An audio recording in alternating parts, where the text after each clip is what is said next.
Hi, welcome Miracles Attraction community. Thanks for joining me for another Wednesday weekly wisdom video.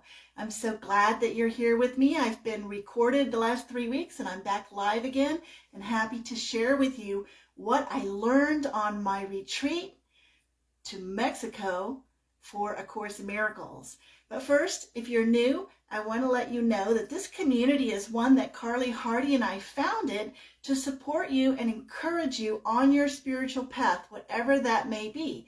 And we welcome you and invite you to engage in our community, to post your comments, your questions, your suggestions, and your feedback, because that is what guides us in what we have to share with you. Also, while I'm here live, I want to mention that today is Carly Hardy's birthday, so please reach out to her and wish her many happy returns. So I had such an incredible experience in Lodomarco, Mexico last week, and I want to give a shout out to Ricky Como, who organized the Be Still and Know retreat that I attended. I got so many insights, and I want to share with you this week one of the very practical tools that I learned to use while I was there, called the levels of mind.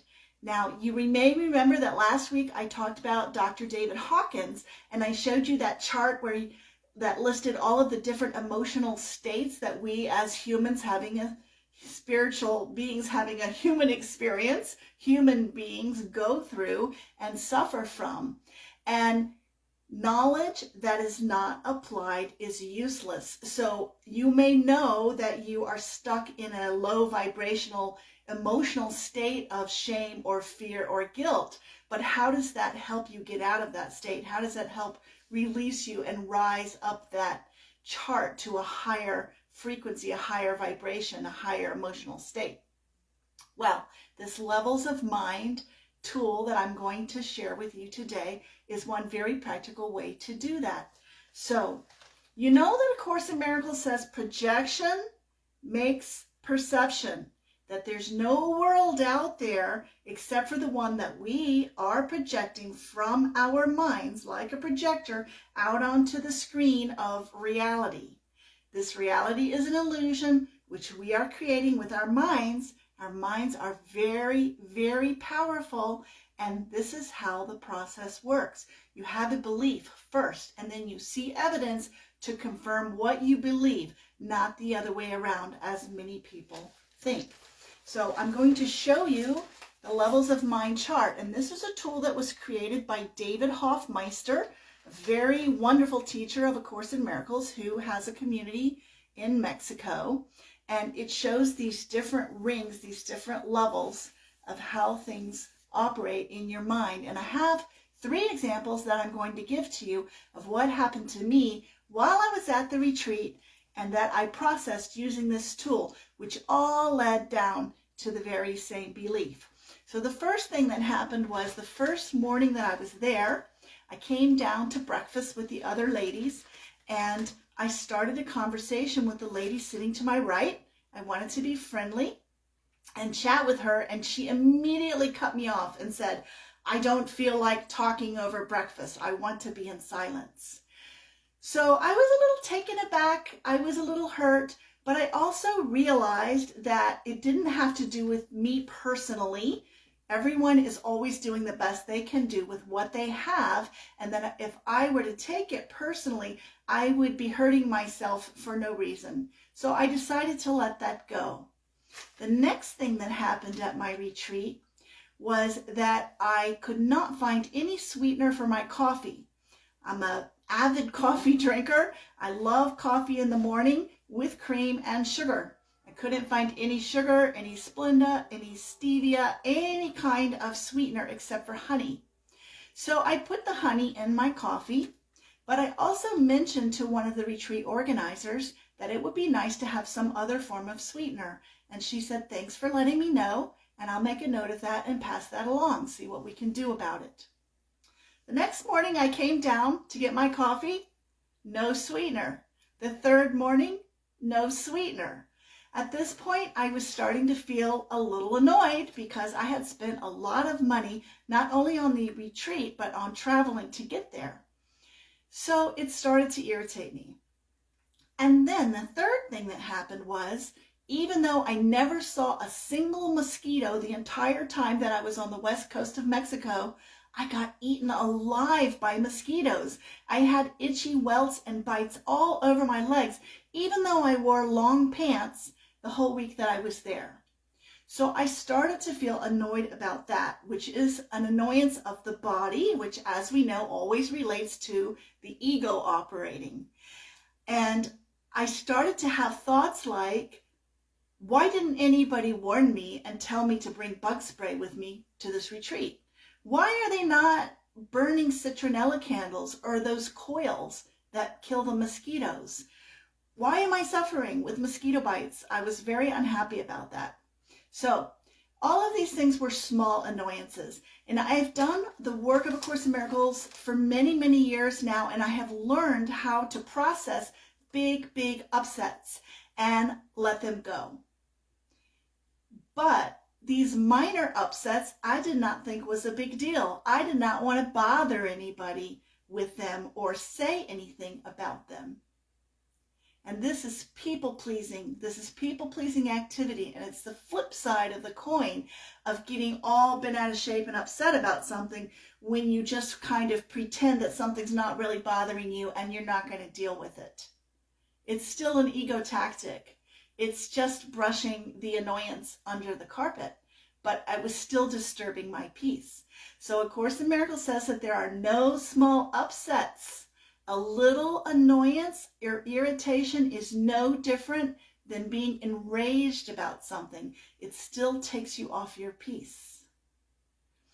And I did not realize how these minor irritations were disturbing my peace until we did this tool and walked through this levels of mind exercise. So the first level of mind on this chart is your perception. And my perception in these three instances was, 1, there was no sweetener for my coffee, even though I had asked for it. 2, I'm being eaten alive by mosquitoes, and I shouldn't be. And 3, somebody was kind of rude to me and rejected me. So that was at the level of perception. That was what I was perceiving in the external world. But when we get down to the next level, which is the emotion, the feeling that I had, I realized that I was feeling bummed out. I was feeling kind of sad. I was feeling kind of hurt. I was feeling a little rejected and disappointed. I was feeling disappointed that I spent all this money and set aside this time to go participate in this retreat, and things were not going as smoothly as I expected. So then the next level of mind below the emotion is the level of thought. And when I looked at my thoughts, what I found was that I was blaming others for my discontent. I was blaming the woman who spoke to me sharply for hurting my feelings. I was blaming the organizers of the retreat for not taking care of the sweetener issue with my coffee or the mosquito problem. So I wanted to make it someone else's fault that I was experiencing discomfort. And then the next level down is the belief. And here's where it gets really tricky. Because often we are not familiar with our belief systems. Actually, we're not aware of our belief systems, or we would not ever lose our peace of mind, because our beliefs are what is driving the whole ego thought system. We adopt these beliefs when we're young, and then we never question them. So when I looked at these three irritations, the belief that I discovered was a thought that nobody cares about me. I believe that nobody cared about me. If they cared about me, was my thought process, they would have taken care of these things for me, and my needs would have been met. And this had nothing to do with what was happening at the retreat. This goes way back to my childhood, to as a toddler, not always having my needs met, and then developing this false belief that nobody cares about me. There are many, many people in my life that care about me a great deal. So that belief system is not a fact. it was operating in my software program here and coloring the way that I was seeing the world. And then at the very core, we get down to the desire or the prayer of our heart, which for me was I wanted somebody to care. I wanted somebody to show me that they cared. So this is such a clear example of workbook lesson number 5 that says that I am never upset for the reason I think. I thought I was upset about the coffee sweetener and the mosquito bites, but I was really upset because I had this core belief down here that nobody cared about me and that I needed somebody to show me how they cared by taking care of these things. Now, what we do with the levels of mind process in order to release these feelings and release these false belief systems is we turn it on its head. We flip it around. And if you've done the work of Byron Katie, you may already be familiar with this process. It's kind of similar, but David Hoffmeister's involves reversing the order of things and going and beginning with the belief. Because I believe that nobody cares about me, I blamed other people for the way that I felt, and then I felt disappointed and bummed out and sad, and because I felt that way when I perceived those things. So we're not starting with a perception, we're starting with a belief. Because I have this core belief that nobody cares about me, I'm looking for evidence of it all the time. My amygdala, my reticular activating system is looking for evidence on autopilot without me even realizing it. Seeing the evidence of these things and then making me feel bad. It's the complete opposite of things are happening that make me feel bad. So when you are able to notice that you're not feeling happy and content and peaceful, and you are able to ask yourself, what is it that I am perceiving? And what is it that I'm thinking and feeling? And what is it that I believe that is creating all of this upset in my life? Then you can get down to the bottom, and the awareness, just the awareness that you have this belief system running the program, will be enough to release it. With awareness, nothing can happen. So I hope this Levels of Mind tool is useful for you. I'm so happy that I was able to share it with you today. If you're seeing this on Facebook, please comment, leave questions, let us know what you would like to hear more about. If you're seeing this on YouTube, please like and subscribe and come over to our Facebook Miracles Attraction community and join us. So happy to see you guys and be back here live today. I'm Teresa McGallicher and I love you. Have a great week.